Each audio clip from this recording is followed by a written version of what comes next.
Good morning, everyone. It's interesting because the topic I chose, which Stan did not know about, has very much to do with the reading that he just did.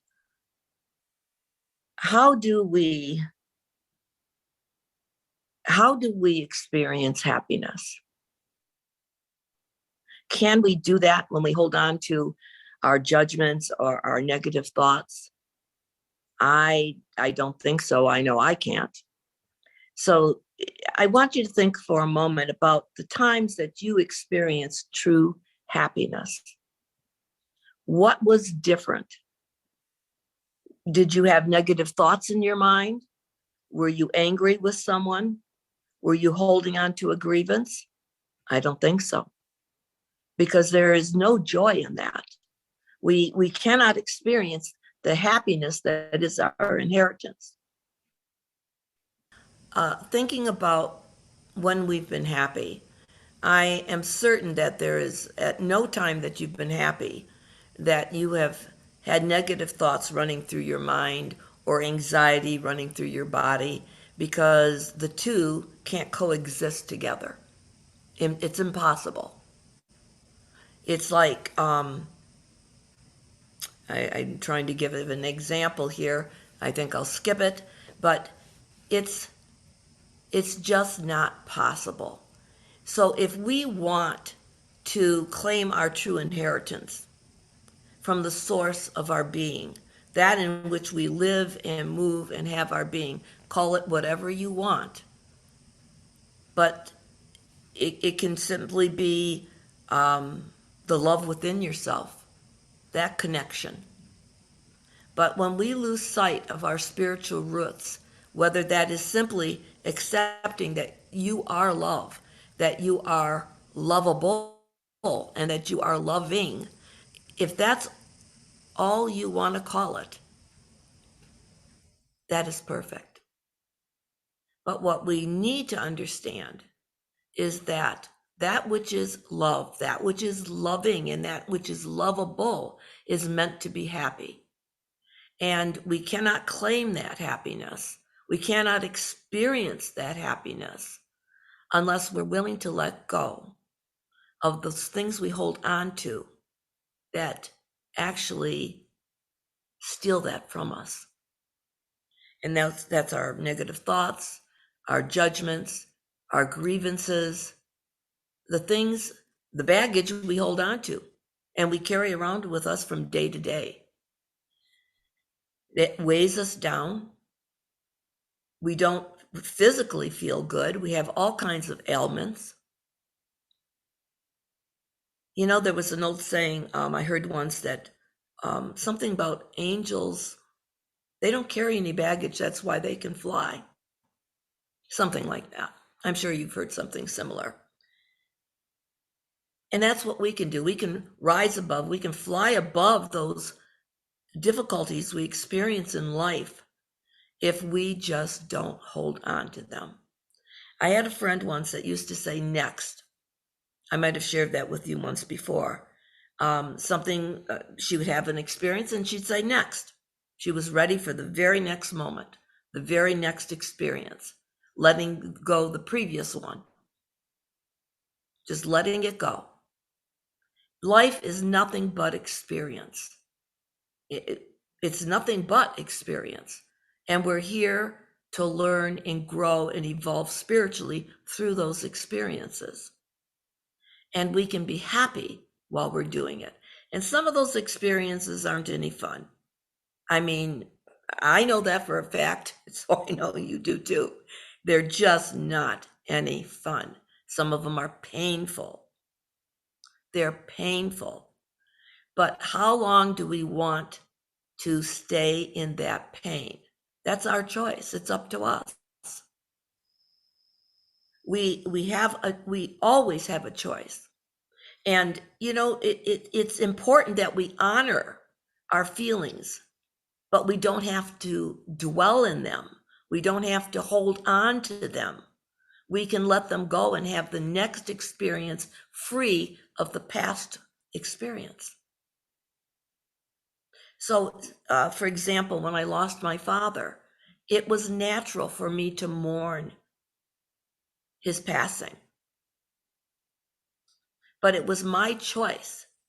How much and how long did I want to hang out there? And whatever that was perfect for me. But having the awareness that happiness is my choice, then at some point, I have to be strong enough to say, now I choose to move on from this. I choose to have peace in my life, to have happiness in my life, to experience joy. It's my choice. I miss my father. I think about him almost every day, but there's no longer tears about that. I mean, it's going to happen occasionally, but I allowed my mourning time and then I moved on. And this is so important. So many people do not know how to move on. They don't know how to say, I'm ready for the next experience, whatever it may be. And I'm going to do it with an open heart, and I'm going to do it to the best of my ability, accepting what is and moving on, learning from it and moving on. Because that's all life is about. Experience, learning from it, then moving on. We're not meant to hold on to the past. The past is what hinders us from experiencing a new moment, something that can be different. And I've talked to you before about how important it is to monitor your thoughts. It takes great vigilance to monitor your thoughts.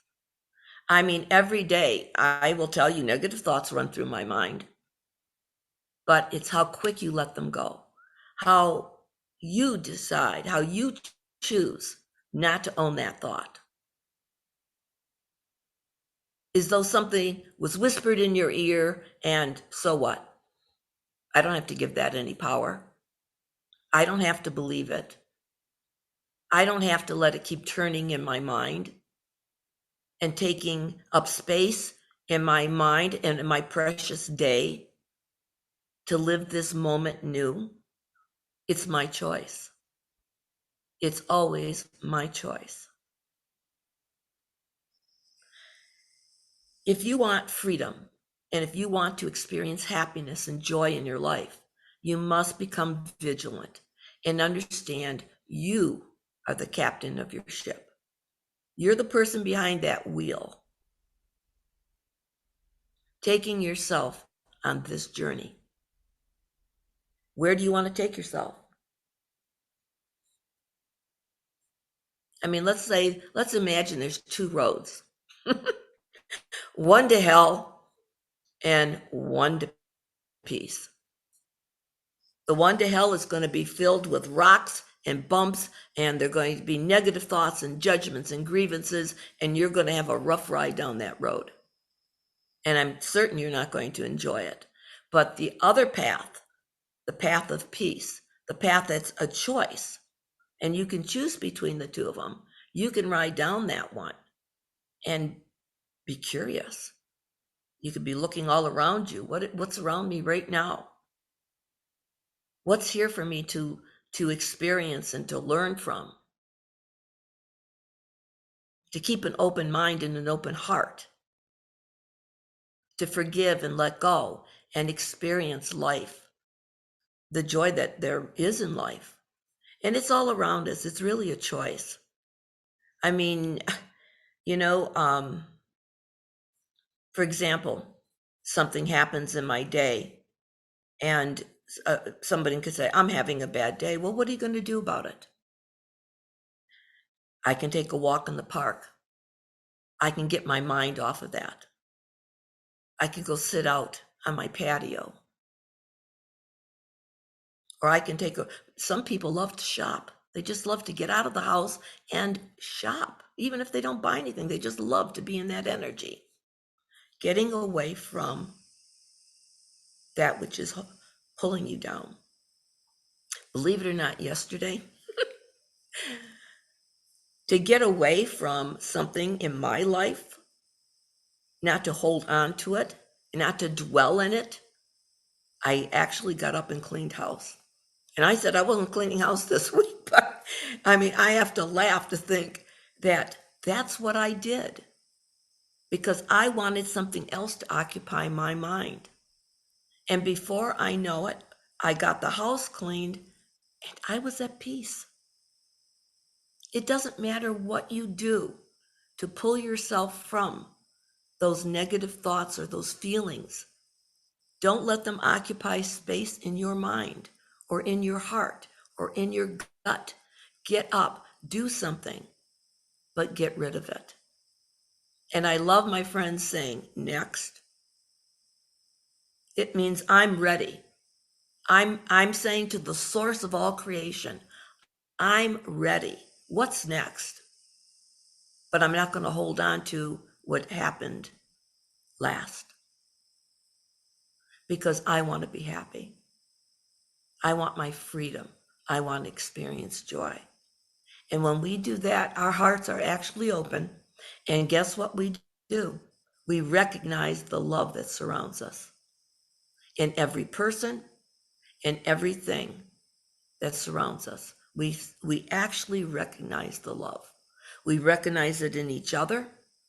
We recognize it in the bird or the little chipmunk that ran across the deck. We recognize it in everything and everyone. So I bid you a day filled with happiness, and it will be your choice. I love you. Amen.